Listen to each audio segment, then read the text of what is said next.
Hey there, thanks for joining us at the Rabbit Hole of Research, where you'll learn a few facts that you can impress your friends with at a party. Hey, welcome back to the Rabbit Hole of Research, down here in the basement studio, staying warm and cozy. You've got me, Joe. Yeah, I got Nick. We've got Nick. Georgia. We've got Georgia. And on this very lovely episode, we have a special guest here. You want to introduce yourself to the fans? Sure. Hi, I'm Joe Compton. I'm an independent author, an independent filmmaker, and I run a network called Go Indie Now, which supports independent artists of all art forms by running seasonal, weekly, monthly, yearly shows. Yeah. Very cool. That's how Joe and we first met. I had my first book come out, Ways to Love Me Have Become Someone Else. And through the publisher, connected with Joe and known him. And we actually met in person last year at Dragon Con, and it was the first time. That was a nice surprise. It was, yeah. We're at the bar, and I'm like, I think I know you. So, yeah, it was really fun. But Hey, Joe, I have a question for you. Sure. What's Joe? Both of them. What is love? Baby, What is don't love? hurt me. Don't hurt me no more. Yeah, that's what we're here to talk About hurting me or? about. Love. Oh, Love. And maybe hurting me. Depends on what you like. Yeah. It goes around, right? So I have my little monologue to open us up here. Yeah. You guys, I know you love yeah. it. Love the You love it? monologue. You love the monologue? the monologues. So love is chemistry, hormones like dopamine, vasopressin, endorphins, causing neural circuits to fire in predictable patterns. Just chemistry influencing a biological system older than civilization. And somehow knowing that makes it worse. Because if love is just biology and chemistry, then why does it feel transcendent? Why do we allow it to reorganize our priorities, rewrite our memories, and otherwise rational minds to abandon safety, logic, and self-interest? We call it romance, destiny, soulmates. But strip away the poetry, and love looks less like magic and more like a protocol, an uncontrollable mechanism that can override our own individual wants for the needs of others. And here's the kicker. Our brains don't actually care if love, the biological response, is mutual. And at some level, our brains don't care even if it's real. Is this why it scales so easily into fandoms and cults? Scripted into rom-coms and myths? If it's just a perfect blend of hormones and culture, then what's love really got to do with it? Everything? Or is it just a second-hand emotion? What's to do with it? A little Tina Turner there. I love it. Love it. You know, the late, great Tina Turner. So yeah, so we're here, if you haven't guessed, to talk about Right in time for Valentine's. love and time. That's right. So, yeah, idol worship, all that kind of stuff. We have award season. It's going to be coming up. So, So- yeah. Why is Yeah, that's what love made me such think a about big... it. How did it become such a chemical reaction in the body to make it like, oh, it feels more than that? Yeah, so the biological roots, like I said, predate humans. Probably earliest evolutionary is about 300 million years ago. You start seeing proto-attachment behavior in birds, like albatrosses, swans. So these animals can actually mate for life. And so they have these attachments that happen, and they go territory defense. So that's part of this whole thing, being the defensive and protecting what's yours is part of that love, that you're going to guard somebody else. You're going to guard just not territory, but the things in your territory. And those that are related to you. And those, Because you're trying to get your, Offspring to That's right. continue Yeah. on. Right. Your bloodline to live on. yes. it's interesting because in that same vein, you would imagine an evolutionary strategy is to actually propagate wide and far. So instead of being monogamous, you would be polygamous and go out and spread your DNA to whoever and whomever would be willing to accept your DNA. Well, most animals are like that. That's aren't right. they? Most of them don't. They don't have an attachment like we've made an attachment to. And that's right. Monogamy, at least. Yep. Very few you start thinking about, especially even in primates. They will, there are species of primate that will, our closest evolutionary kind of relatives that will do that. So that was probably very human, but the hormones and things like that, that correspond, that think about- chemistry. You have to think about organisms too, and that began amoebas, and they talk about finding little traces of organisms on Mars that keep growing and growing every time they look because they reproduce, they connect. And how do they connect? Love is obviously what we deem as a feeling or a thought, but it could also just be that cycle of reproduction that creates other life and continues that cycle forward. So I want to say, I don't think we found life on other planets. So there's no evidence of life on Mars. So I'm going to throw that in there. But just to make sure that folks listening don't think we're having some breakthrough science here. Wait, we haven't figured that out yet? We haven't found life. So. I thought they found We some. got traces, though, of things that might be life. They had I thought there was amino organisms acids. in some of the water on They haven't found that. No, not yet. nothing. So we're probing. But yeah, we found some of the amino acid or the precursors to what we define as life on Earth. So those things have been found extraterrestrially, but the actual a life form as we define life, a self-replicating, self-contained organism has not been discovered in. They found worlds or planets which may contain water, which we feel would be the easiest way to form life, but we haven't found. So no no- one's Also, found. planets that mimic our distance from the sun to their star that we would assume have right. life. Yeah, the Goldilocks zone. So you got to be some perfect distance away from the sun. If you're too close, you're too hot to sustain life. And if you're too far away, you're too cold. So really, you call it the Goldilocks zone. So Earth so fits is it that perfectly. more or less looking for extremophiles? You could. All right. It's a new season, Georgia. Come on. Sorry. No, I think you're absolutely right. So extremophiles would be what we potentially might find first. Like you could have things that live in extreme environmental conditions, and we could see those and get those. But that means we have to go there because there probably would be microscopic and or very simple life, not maybe complex. So it's going to be a balance there. But that's probably another. I was going to episode. say that's probably a different rabbit hole. But I was going to say, like, reproduction and love, I think I separate the two, right? Because I think one is in our biology, and you don't necessarily need love to have replication. So And also- I don't think you need the two. And also, we aren't Of course, yeah. necessarily. Love is very broad, and it's not necessarily a romantic love, There's Yeah. different types of love. Yeah. right? if Like you're, you classifying them in the least scientific way possible. We have, oh, I love this chicken sandwich. right. I'm not gonna do dirty things I don't to know what it. you're doing with your chicken sandwich. That's a different. Listen, just gonna miss my mouth for a good chunk of it, but gonna cut. So there's love, and then there's like Well, no, admiring something, or Right. what's the other like so in appreciating. I mean, I was doing some research for this. I realized in ancient Greece, they had about 6 or so love categories, and they defined love: the eros, the philia, the saraj, the agape, pragma, the philowita.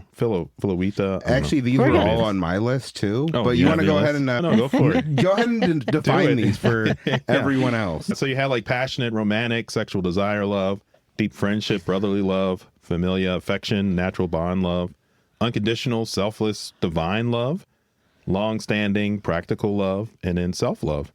We're healthy versus a narcissistic love in there. That's the they one I had go in the opposite direction. I go self-hate.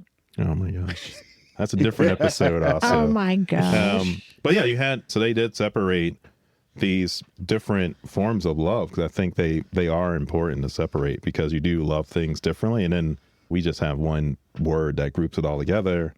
And My curiosity about that is, did they classify certain groups to have certain types of love? Because a lot of that is class system right, that's right. they had during that time period, where upper class have a different type of love versus the lower class. Yeah, or are they allowed to love in multiple categories, Or were they right, defined by right. their love Yeah. as well? So they pretty much had a subscription base for your love. This Yeah. one, Yeah, that's where we're. You're I a mean- dirty dog, so we're gonna put you right here in this category, and this is your love. You are now this class. Yeah, privilege there, and then it feels like we're potentially swinging back that way with our good friend AI and And The whole thing that made me think of this, the award season coming up, it's very much, there is certain classes of love that we all acknowledge as narcissism or whatever you want to call it, or however you view it. There's people who watch these award shows just for the love of what they're wearing and things of Yeah. that nature. So that in itself defines a class of people with a class of love. Yeah. You know? you know, the one-way attachment kind of thing where you're, because none of these people that you see, they don't reciprocate that love, no matter which category of love you No. want to throw them in. They have no No. idea Right, you even right. love them. Kevin Bacon just won't write back. Yeah. He won't You're write not using back. the right email. I'm sorry. He didn't Yeah. put you on that list for a reason, Georgia. He did appreciate the scrapbook I made him of all the Footloose clippings I had. With you and him. And Yeah, old school, you cut the heads off and you It like was glued your head on, True like, cut and paste. yeah. Georgia and Kevin forever. For those out there, that's what the scissor icon means. Back in a little paste jar, you would have it. Remember little icons they used to have up there? Like the little floppy disk. Like people, what does that little floppy disk mean? Well, that's save, and it's Right, because right. it used to be. But no one Yeah, knows right, what a right. floppy disk. What? Georgia, Flop- here you go. How old I am. I was actually MySpace friends with the Bacon brothers because I enjoyed their music. Nice. And his brother used to talk to me all the time on private chat about Very cool. stuff like that. So There it is. Nice. I never Nice. got. I don't think I ever actually talked to Kevin Bacon. I always talked to his brother. So you were really only 1 degree One away. degree away. Yeah, Wow. pretty much. Now That's- you're 2 degrees. Like you're, Wow, Georgia. Maybe he will look at your scrapbook. maybe that's your subject line. 2-degree friends. So then this must be someone I know. You get it there. Right. But- You get that. I mean, it taps into that whole reward, the hormones I mentioned. You do get that kind of thing, and the dopamine hit. That's the first kind of reward. Oxytocin. I was going to say Oxycontin, but that's something different. That's another Well, thing that's a you'll different- help love. It's probably related though, right? They I don't know if we're going Yeah. in order of how to define love too, but There's no order. also toward the end of your life, you get a dopamine hit of love. They say that a lot of people who had like death experiences, and there's a euphoria that happens at the end of your life where a light comes in and you lose your consciousness, and that it's in a loving state. Usually they call it like I forget the word. There's an actual word for it, but there's a euphoric state that you experience, and they associate that with a sort of love. Yeah. So, I was gonna, just to swing back, and oxytocin and oxycontin are different. One's a hormone. Oxytocin is a hormone. Oxycontin is a opioid. Codone. So what does is the oxy two. mean? see, cotton's the Oxy thing is- that killed Rush Limbaugh. Yeah. Oh my gosh. I'm just curious because they have to be somewhat related in just by the word. By the prefix. Yeah. Is it just because it has oxygen in it? Yeah. Oxy is oxygen. Now back to if someone is feeling this feeling right before death, has that only been recorded obviously from people who almost died?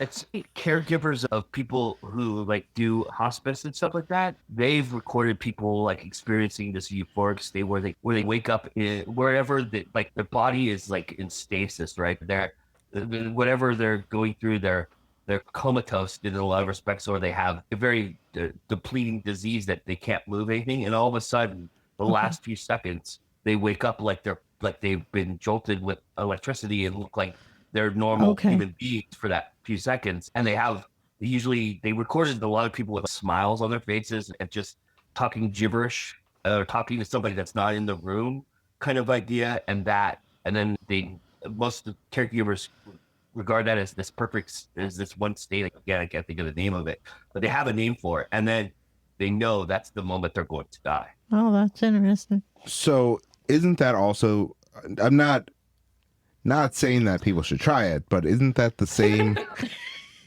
Oh, like when Please people nobody die. People with like the addiction to heroin and stuff, it's that pop of dopamine that gets you. Yeah. It's that close to death that you can get, which some do go over. Yeah, it might be a chemical reaction. Serotonin. Yeah. You have that dopamine. The Okay. endorphins kick in. Yeah. The pain relief, your natural pain relief system. I can imagine that when you're close to death or dying, you probably would have a burst of all sorts of hormones. Adrenaline would kick in, so you would have all this kind of experience where you would get that energetic state just because your body is probably trying to maintain life. And it's let's give it one last ditch effort. go. And then that's it. You burn the system out and that's the end. No, I could totally. And you're right. People that have all sorts of weird suffocation fetishes, things like that, where they bring themselves for that release. And because then, that we talked about the oxytocin, that kind of bonding, trust kind of hormone, it's released during certain natural times, like during childbirth. You have a burst there. But the other one, I believe, is after an orgasm, you have a burst to get that bonding and trust to strengthen that with the partner you're with. Especially so the you have first time you release, a different feeling than any other time. I think it's somewhere the first 12 to 18 months, that kind of infatuation, love binding, it lasts there. And then if you make it past that, then you switch over to this kind of long-term love bonding relationship. But yeah, that whole kind of that people describe it, that early love or young love, where you first meet somebody and it's super exciting, honeymoon phase. Yeah, so you have that period, that 12 to 18 month period where that lasts, and then these hits of hormones don't have the same response. So now you got to build a relationship on something else other than the excitement of being in that relationship. That's why I'm divorced.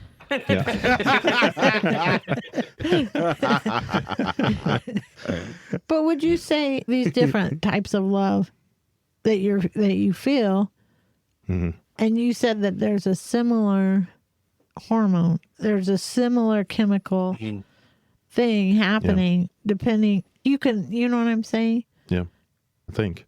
Throughout these different types of love and different. You mean like the family love, spouse love? Yeah. So yeah, I think you probably have two ways. One is you're going to have the early hits of these hormones when you first experience whatever. You go, I love this thing. You're getting the dopamine, the reward response, the oxytocin, bonding kind of response, endorphins, kind of pleasure, feel good kind of response. And probably that's going to flood in and you're really going to feel super strong about it. And then you have that period where, let's say you got a new puppy. At the beginning, you're probably going to have all this, super excited. Everything's going to kick in and you're going to love this little puppy. But as that puppy starts pooping and peeing over stuff, keeping you up at night, you might go, what am I doing? I really don't like this puppy. And you see a lot of people, they get puppies from shelters and stuff during holidays, get it, love it. And then a few months later, they take the puppy back. Life. And that's they go reality. and they don't, and it's because of this kind of this love. You slip out of it. You go, what am I thinking? I can't have a little puppy. This thing is driving me nuts. And I can't take care of another living thing. Right. I want to go out and drink. So you can almost put that into this kind of biological response, that early love. And then you go and then, oh, hold on, what am I doing like this? Because that's all these kind of responses. Your body's, it's not that great. So really, it is truly this kind of chemical hit that you get. So going slightly sci-fi with this question. Sci-fi. Not just you, but is it possible then to go ahead and bottle up what we know as love, sell it to you, and be like, oh, you open this little jar and you're going to be like, oh, that's some good loving. I think that Armani's been trying to do it for centuries. Yeah. I think it's called a love potion. I think you were alluding to that when you were talking about people doing drugs. Yeah, like it's as close as they've come to. But I think that's why you start defining things like love in that aspect of someone who is addicted to drugs, because you elicit the same response that you get. And that's why you need to take more and more, because you do get used to it. But there are also mood-altering medicines, drugs. They're drugs also, but to help the chemistry in your brain. Right. So that's similar. They're either blocking Not only that, receptors. but it also is a pain response too. So you're quelling the pain, and the pain keeps coming back stronger and stronger because the pain is fighting it as much as you are numbing the pain. And so you're always chasing. The definition of the drug is you're always chasing that feeling of not feeling pain anymore, and the pain comes back stronger and stronger because that's how pain works. Yep.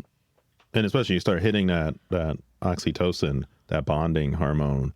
If you associate that, it's not even a choice. Then you can bond to something that's potentially really harmful, or person or situation. Yeah, and you get that feeling, right? You get into that bad relationship with it. where that love ends up being dangerous. So really, the other question to me is: there some way, which I didn't look this, I just thought about it, but how do you remove that? And so in sci-fi, that would be like the Eternal Sunshine of a Spotless Mind. Oh, I love that. Where you film. go in, and how do we remove this attachment to this person that you fall in Even love in that with? movie, the great lesson about that movie is that you're erasing a lot of things that you don't want to erase because it's attached to that. And, Right. and then you lose part of yourself in that respect. And that's the Right. great message of that movie. Yep. And the other thing was that you still, then after you erase all the memory, you go through that procedure, then you see the person, you just then start over at the honeymoon phase. Yeah, and then you build. That was the twist. That was interesting in that movie because they sorry. It's older than 20 years. Or is it? Yeah. I don't know if it is. Oof, that might be. It's close. It Yeah, is close. Yeah, Yeah. Is it? Yeah. It's Yeah. close, but I think we saw that that's- pre our oldest son. Oldest son. He just turned 21. He was an infant. I believe it's 2004 the movie Yep. came Oh, I out. think you're right. He was an infant. Just on the cusp. Yep, he was right Yeah. there. So Yeah. we made it. Shoof. I mean, that's our rule. We don't spoil movies that are less than 20 years old. So more and more movies are falling in. I know, it's wild. You saw that at the theater, right? No. I'm kidding. But that's a Again. great example of deconstructing love too, right? It Right. shows a lot of how this connected to this to that. And as soon as he starts erasing it, how it disconnects, and then how he has to reconnect it to get to this point. Yeah. I love this one line, and You love it? I love it. How much Yes. love? But I can't now at this moment. I cannot remember what movie it's from. But it's basically, it's not you that I love. It's the person that I become when I'm with you that I love. You know what I mean? It's Let's No, put it's that good, in the right. show notes. Yeah. What movie that's from? Yeah. Yeah. Put in those show notes. One of my favorite lines about love is in the movie Contact, when she's asking him to prove how he believes in God, and he says, "You love your father," and she goes, "Yes." He goes, "Prove it." That's one of my favorite lines in that movie. oh yeah. No, that gets into the meaning of love. And I mean, it probably changes person to person. Yeah, sure. We apply some blanket term over it, but Right. It's like the Alaskans having all those words for different types of snow. no, right. Mhm. We should have all different kinds of words for love. Yep. That's your 1984 Big Brother. You only need one word for everything. How many ways do you need to define shades of blue? Just blue. I guess that's true. Honestly, so I was thinking about this one where I think the most grounded version of having that love that is bad for you is 500 Days of Summer, where you hit that honeymoon phase and then you see the movie itself change the filter of the I've film. never seen that. Yeah, I don't think I've seen that. Never That's seen Joseph that. Gordon-Levitt and Zoe Deschanel. Zoe Deschanel. But what Yeah. year was that? That was mid 2000s, right? Yeah, probably 2008, 2009. Yeah, somewhere there. Yeah. And, It was and an what was earlier the day. title again? 500 Days of Summer? Mm-hmm. Okay. It's basically Okay. him trying to just prove that he loves something, basically. Is what he's trying Interesting. to do. And it was just a great story Yeah. where it's like, didn't the whole thing with rose-colored glasses come from that? The red flags Yeah. don't look red in rose-colored glasses. Where Right. during that time, you don't see all the imperfections and all the problems right. that you have with the other person because you're in that certain time frame. That's right. And that Yep. gets back to perspective. Exactly. It is perspective, right? And what was the other P word? 2009. Perception. Yeah, perception. That's what. 2009. Okay. Yep. I have to definitely That's what I'm check saying. that The out. other one, the opposite maybe is 50 First Dates, where she just Where he can't has to remember. keep proving Right, it. yeah, exactly. You keep going in, and this person doesn't remember anything. It's a weird, That one terrifies me too. yeah. Like the for idea sure. of that one where the person you love loves you back, but then they constantly cannot remember and that. that gets into like debilitating, like Alzheimer's Exactly. and other dementia. Like, Yeah. yeah. Like, how are you able to prove that I still love you after not being able to remember the day before? Yeah, you have all this video, but I'm not the same person Trust at it, that right. point. Yeah. Yeah. It's that you're just not the same person. Yeah. Yeah.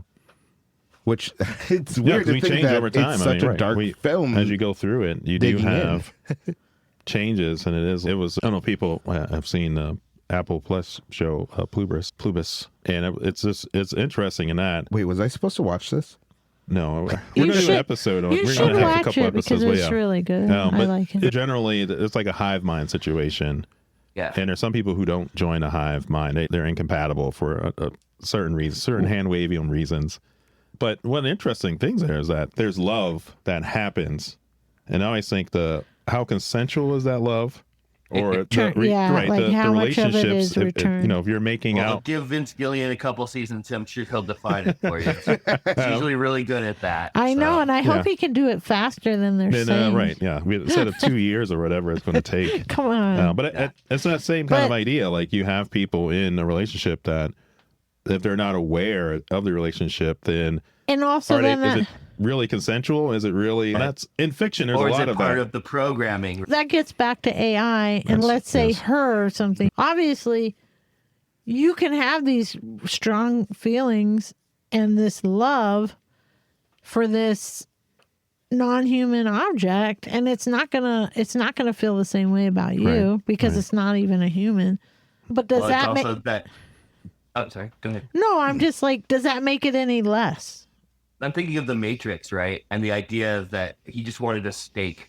He missed. That's right, having yeah. a steak. and it wasn't real. He knew it wasn't real, but he Yeah. was like that dopamine that he got from just carving into that thing and eating it, and that was all he wanted for turning his back on his whole group and basically killing them, trying to kill them with that. Yeah, he also wanted to forget. He didn't want to live that reality. Yeah, I mean, after he ate the It's a course. steak. He was enjoying the steak and then sell those It's guys like out. And the well, lady in And red, then, maybe. To be fair, it was also Yeah. bourbon or scotch he wanted, and Yeah. a Right. cigar. I'm and sure a the- cigar, one more cigar. I'm sure the Well- lady in red would have been also. That was the other. But you had that's that. basically ignorance is bliss. Right. But the problem is, usually, then you find out, so you're not totally ignorant, but you still want the bliss.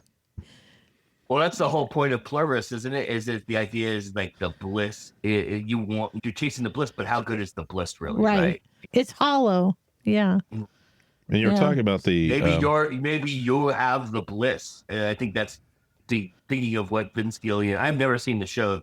I don't have Apple Plus, but I know Vince Gillian and the way he operates in terms of how he writes, and I think that's what it's always about: the person chasing the status, and then the status becomes the person, and then they either realize that they have the status and they're better off for having it, or they think they're better off for having it.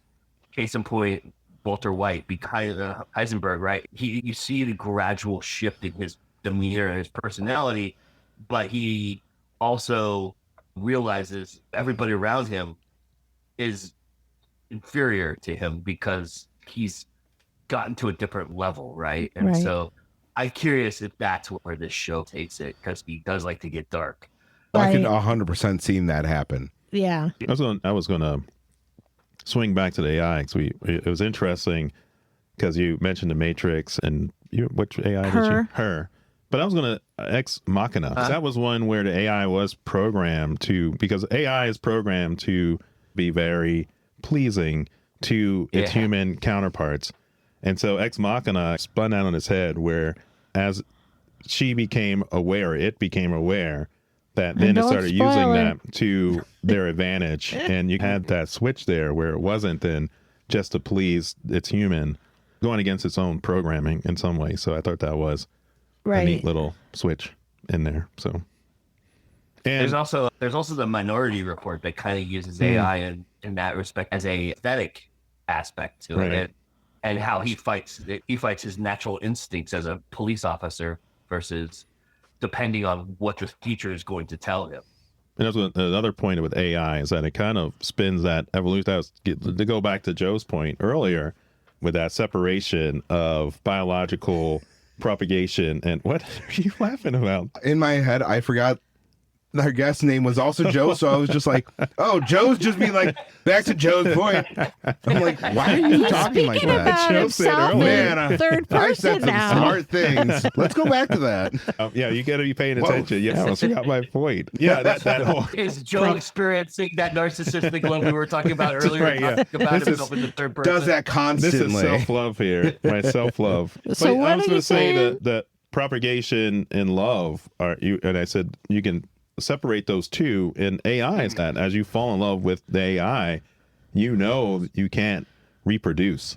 So that's almost that reproduction is separate from the feelings of love. These emotional attachments of love become dissociated from the actual evolutionary kind of drive that it probably started from. The bonding was probably an evolutionary kind of way to not only Right. procreate, but also protect and ensure that your progeny make it into the world, into the adulthood, into sexual maturation. It into- also removes the dopamine aspect of it too, right? Especially like a movie like Her really shows that, right? He Yeah. has that, That's right. but that thing can't reciprocate it, Yeah. right? Yeah. And that too. I think as you And go I into a guess- relationship, you, It's like You know, back right. to perception and perspective, but it's what your mind is doing. So does it matter if right. Yeah. if that's Yeah. in reality or not? Like basically, it reminds me of like stress hormones and stuff. I feel like our modern day, and I'm not sure if I'm going to make this point make sense, but like in our modern day, we get the same kind of like fight and flight over things that really aren't that bad or dangerous, but we get those same hormones and that same stress level from those things. Do you know what I'm saying? Right. Yep. So it's the same kind of thing with That's love. right. No, I think you're right. That you can have that cycle. And then like good capitalists, they'll just sell you love. Like your subscription to Love Doctor runs out, then you got to go to the dive bar and hook up with Oh, somebody. I have an else. So- interesting observation on that point. I go to concerts. I do a lot of concert watching, and I go to concerts that have multiple acts, usually festivals and stuff like the music festivals and things of that nature. To watch one act go, I love you guys. Thank you so much for being there. And be like, this struck me when I watched the Cult perform, right? He has no idea who anybody likes Right. him or loves him. He just goes out there and paints by numbers the instructions he gives on stage. But then you get like a smaller band out there who's just trying to make it or maybe has a different perspective. They attach themselves to the audience and they're much a part of being in the audience as they are on stage. Yeah, and it struck me as interesting that there's that distinction. The bigger bands, the bands from like the 80s tend to have been taught to disconnect themselves from they learn how to engage the audience, but Right. doing it as an exercise and not as a truth to themselves. I could totally see that because I when you see music live and stuff, feeling the difference between the way the professional like major bands react to their audience versus the smaller shows where you're like, oh, these people are truly these artists are truly him. Yeah, They're right. accessible. They're- They're seem more human. Although, Exactly. as far as I know, all the members of Like- they're human too. but their appreciation for you But being I wonder if that's because of social media, and in the sense that I think now, and also and you would really be able to speak about this because the whole idea of indie, like. Now people are realizing you don't need to be this big mega star. If you have some group of devoted fans, you know what I'm saying? And so you really focus on that. Like you focus on that on your social media, interacting with fans. And do you know what I'm saying? I Yeah. think that's just totally different model than we had before social media. The truth is about anything, even bands or artists who are connected to the machine, so to speak, or published by a big five firm or whatever, however you define the difference between indie and not indie. The truth of the matter is that everybody has to connect with their audience now. It's part of what you were just saying, George. Social media has become such a big part of the machine itself that if you're not connected with your audience, they're gonna leave you as soon as possible and go to the person that they are connecting to. But the indies have honed that in because we are them. We are the audience. We are the people we love. We wrote something because we loved what Ray Bradbury wrote. I made a film because I went and saw Raiders of the Lost Ark and saw what Steven Spielberg did. Those things are resonant with me, but that doesn't necessarily mean that I'm connected to Steven Spielberg, right? But because I am that fan and I want to be with other people who are around me who also have that love. And that's where my independence helps me connect to the audience because I am the audience. Yeah, this makes me a little as Dunbar's number.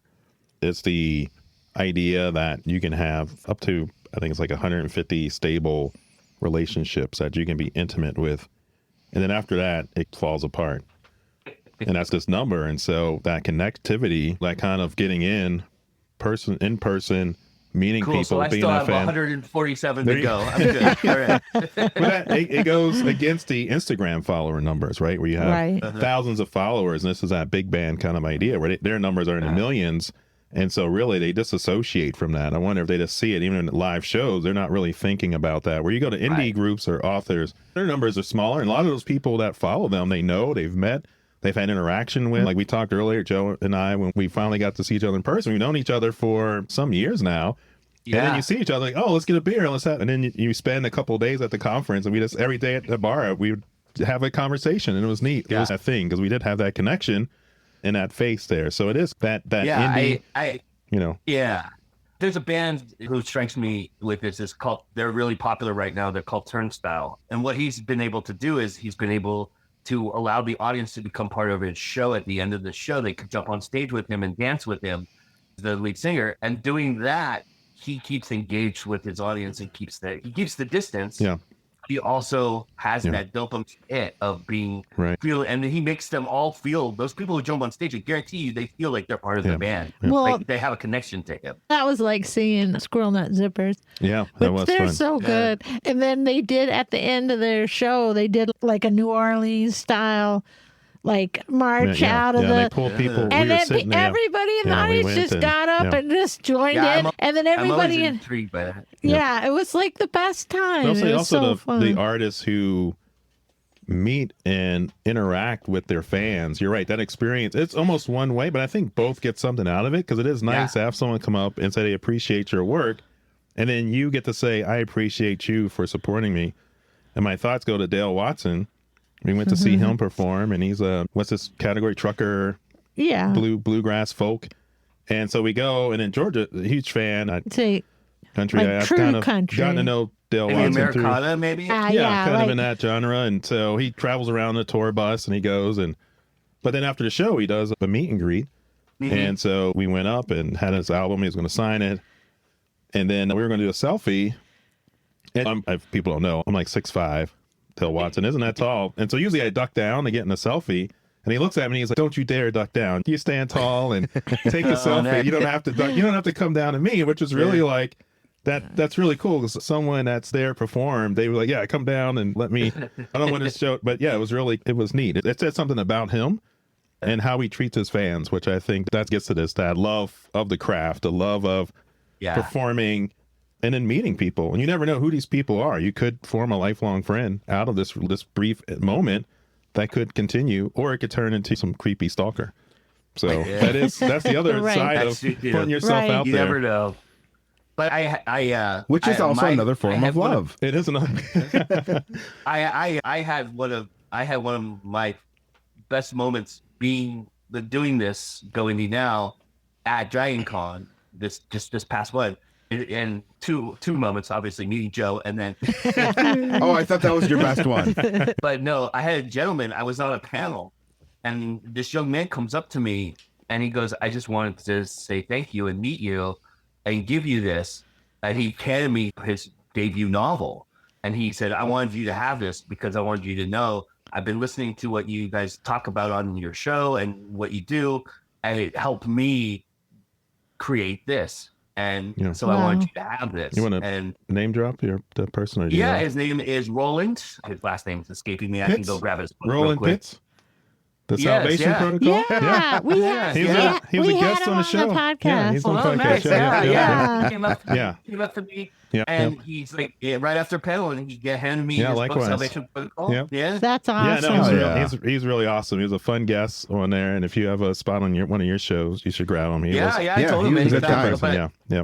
but then he put right after that he walked out and he did an Instagram and he posted on his Yeah. Instagram how he met me and how excited he was to meet me, and that I told him I would read his book and review it. Yeah, yeah, And he's cool. like, he told me he would review. He was like super excited. That is I was so like, that is awesome. cool. Yeah. And that is a moment that I'll never forget. Yeah. in That's my rest of great. my life. Honestly, it's glad that you were in the right. It could have been completely different if you were like, "Oh no, get out of here." He would have been like, "Man, don't meet your heroes." Hey, Man, he inspired me to write this book. Now I'm gonna write another one to be like, "Ooh." No, it's fun. I fancy myself as fairly approachable. Yeah. Likewise. Right. Yeah, when people come up and they talk about stuff or Right. ideas. and it the is- fact that you're putting this platform out there for indie writers, Good stuff. indie filmmakers, that goes so far. Yeah, Oh, you just definitely. don't realize it too. I have had tunnel vision in that respect a little bit. I felt like the leader. I felt like the lead singer of the Colts for a second, realizing I didn't have that true connection because there are a lot of people. There's a lot. So the way I look at my numbers, right? I don't look at views or subscriptions. Those to me are arbitrary numbers that don't matter.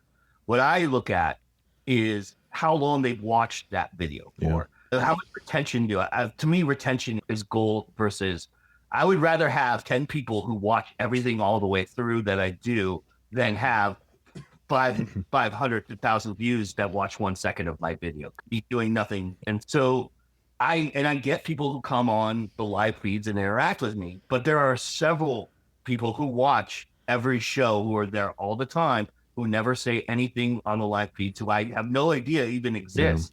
But because they never have acknowledged or talked to me about that.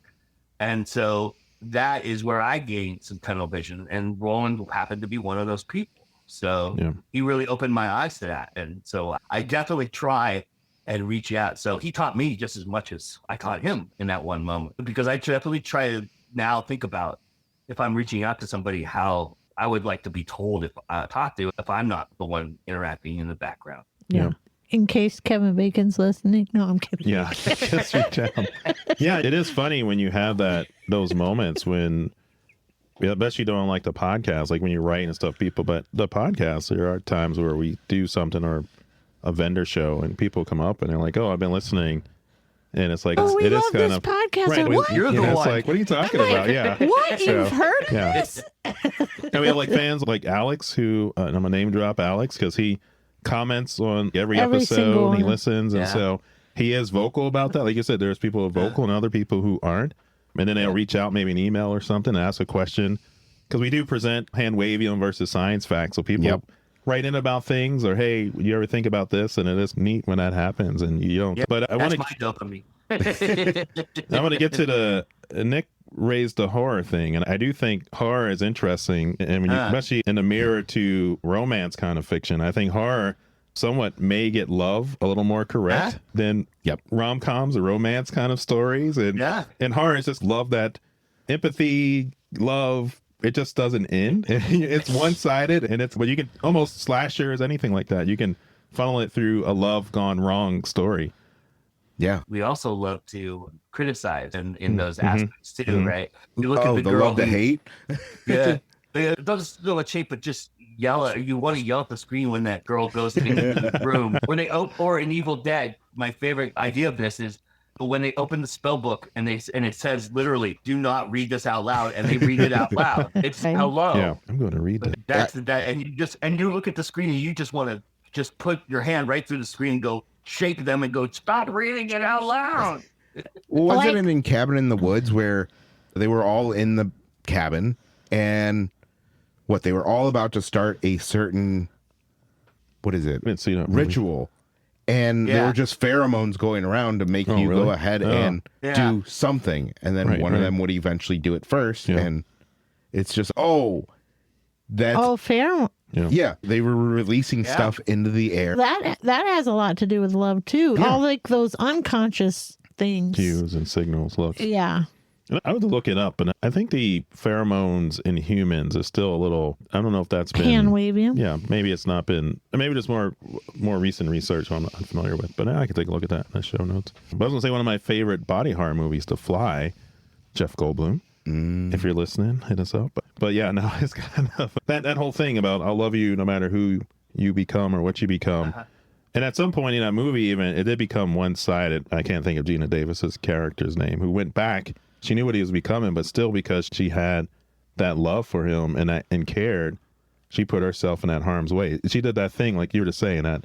Yeah. Why are you doing that? Why are you going there? Like Right. this guy is becoming something. I think you alluded to this too, like doing things that you, because in the name of love, Right. that you shouldn't be doing. Oh, yeah. That's all Tina Turner's entire story, right? She kept going back to Ike and going back, even though he was the worst human being to her as possible. So, Yeah. But yeah, what's no, love got to do? what's love got to do with it? Just a second-hand emotion. Right. But yeah, true love's kiss, fantasy. When we thinking out the hand wavium there, that's your love potion you were talking about. Nick, Yeah. you just want to spray that on people. Yeah, I'm gonna go ahead and just put Your whole fan. just a unitard on and Yeah. start shooting people with arrows I of know. pheromones. We see our subscriber numbers go Love up. I know. potion number 9, right? Oh, there it is. Yeah. Down on 34th and Vine. Was that it? Was that? Yeah, yeah. I think it was in Philly. That's where that. I think that was set in Philadelphia, 34th and Vine. But there might be a 34th and Vine in many cities. But Just I in would Philly, assume though. there are. yeah. Just in Philly. But yeah, love potion. That's talk about consent. Yeah, like what we've seen that in so many different fiction. Right. We did. Yeah. No. And- It's Right. It's something that either you could whip it up yourself or go buy it or Right. go to a witch and they'll put a potion together and it's a fairy godmother like Yeah. in Shrek. And wasn't The that craft love when potion? you invoke it on the young man and make him follow her around. Yeah. Yeah. You know, Yeah. I know. Yeah, where would Cupid fall on this? Wavium. No, a fat baby flying around with arrows. I don't think he's a baby. I think he's just a small man. Why is he dressed like that? why would yes, What just is 'cause He going has on? a wears diaper, doesn't he? Well, a lot of people it was like a modified toga, right? He was like I'm it was pretty like- sure it was a diaper. it looked like a diaper, but it was a cloth wrappy. He didn't. Some pictures he's naked. If you look at paintings, That makes it he's even just- worse. He's just flying around. I don't want just a big naked man flying around shooting you shooting. with it. Is there a horror movie called Cupid? There should If be there isn't, we just need to get right in that. I just think we need to do an Right. anthology. That sounds like it. full frontal You know? in it too. We'll put that anthology together. So I don't have enough stuff to do. Cupid. Yeah, no, I think you're right. Yeah, it's the arrows just full of hormones, isolated hormones. Cupid's really just a molecular biochemist. And he's just just shooting people hitting them up. Trying to get the population to grow. Well, yeah, Wally Oxybottom. He's chemist by day and Cupid by night. that's right. But yeah, no, love is complicated. So since we're close to the Valentine's season, why is it that chocolate and flowers and stuff are always like this is why we're giving Well- like Go ahead, Georgia. Oh, I was gonna say I could see chocolate because you do kind of get a dopamine. You do, yeah. There's some, and From it's the you know, chocolate. I think it always had like an erotic connection. Chocolate, it's difficult to obtain. It cost a lot. It was an expensive gift, I think, for And then flowers. That's know. a touchy subject. flowers. I got a whole as a botanist. Really, flowers are the sexual reproductive organs of the plant. So that's what you're giving. You're giving. So one year I messed up and I gave someone flowers that they were allergic to. That's no good. Yeah, that was not a fun. Yeah, anti-Cupid. Yeah, you're telling me. We're going to spend a nice evening in the hospital. It was just like, oh, there are hives everywhere. Yeah, no. Oh wow. Yeah, no. But flowers, yeah, I usually don't give flowers.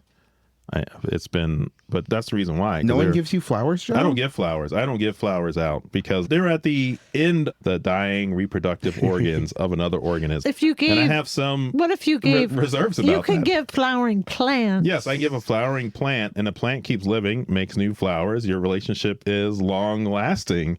But that the goes flowers, back to the you know, puppy thing, right? People don't take care of the flower, right? That's Like any relationship, you gotta water it and tend to it. I think we were having a conversation earlier how I can't keep anything alive. Just lucky that my child still lives. But that's why I don't I give just think flowers. about I think about the pretentious woman that you give or man that you give that to, and you go, "Oh, dirt, thanks." Right? Here's a little pot of dirt. We can plant seeds in it. Oh. But yeah.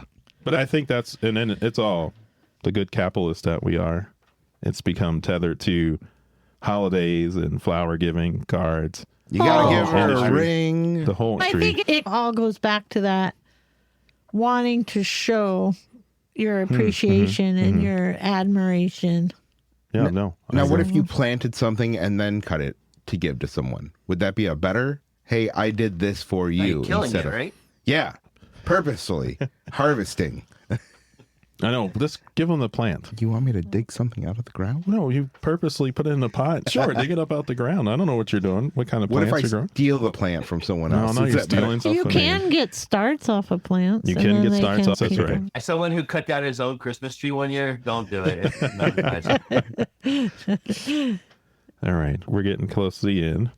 Any more thoughts you got there, Joe? Not me, Joe. The other Joe. Guest Joe.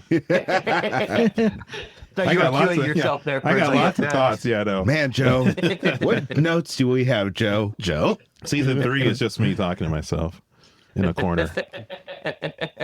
The season he loses it. I think it's interesting because it's a foundational thought process that we absorb love as part of our, not only of our subculture and our livelihood, but we associate that with goodness. And there could be obsessive love, that can be love for things that aren't great. There's loves for villains. There's loves for things of that nature. There's love for dominating the world. I'm sure that Donald Trump somewhere inside of him has some kind of love going on. I thought it's just fueled by love that we rage. all want to see. That's very scary to a lot of us.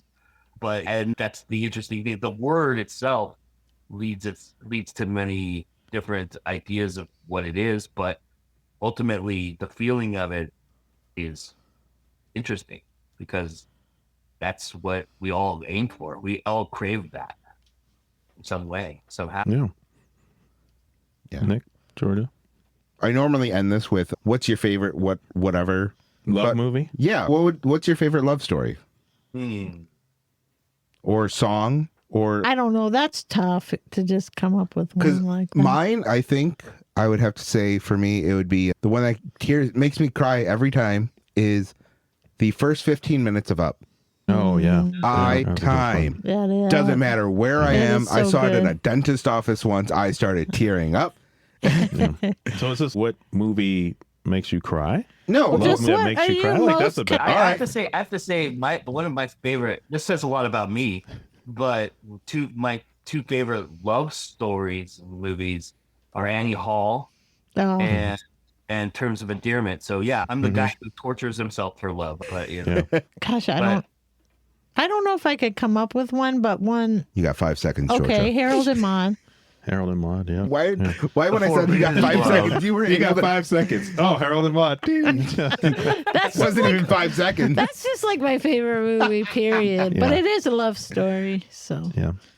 yeah. Joe? Yeah, a movie that I'll go with the cry one. My Girl. I don't know why. That just always hits me like when I can spoil it. But yeah, the ending. My girl, that Don't- was with, who's that Macaulay with? Culkin and Okay. Anna Chumsky. Yeah.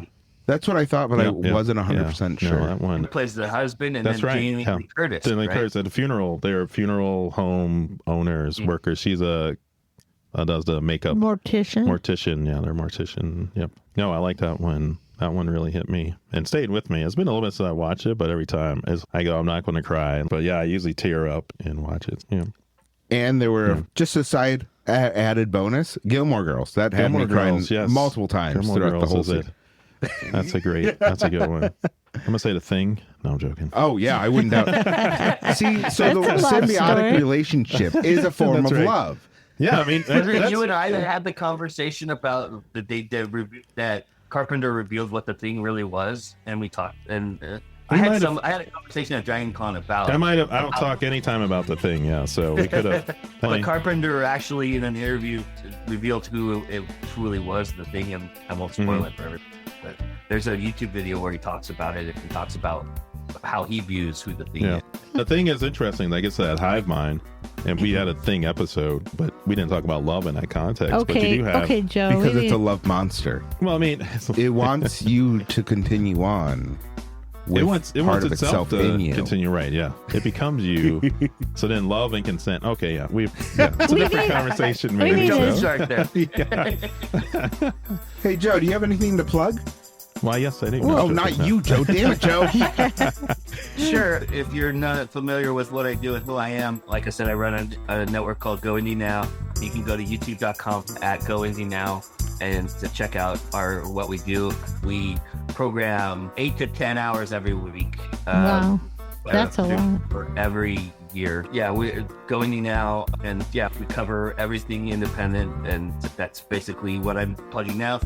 I am going to start writing more stuff and having my own stuff out there to plug eventually. So maybe by this episode I'll have something out, but I don't have anything on it currently. Yeah, we'll get in the show notes and a mini after that. And that'll be on your 21 grams. Yeah, We'll post where we'll that talk too. about the opposite of love. So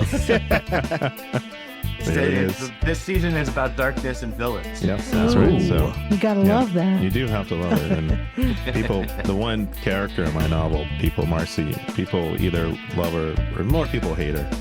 Yeah, there's been reviews Love to written hate. about that character, this fictional character that I wrote. Yeah, no, I do That's like a fun. good villain. Hell Cool. All right, I think that's it. We can wrap up this love fest. So I just gotta say I love you all. I love you. Greatly Thank appreciate you you for being with us here today, Joe. for sure. Thanks for having me. We'll see when the dopamine runs out. Yeah, I know, right? And Thank you for your right, yeah. I'll turn to Lozzie. Yeah, yeah. So that's you got me, Joe. You got Nick. You got Nick. George. We got Georgia. And we went down some love holes. Lovey holes. Stay curious. Stay safe. And we really do love y'all. Love you. Bye. Bye.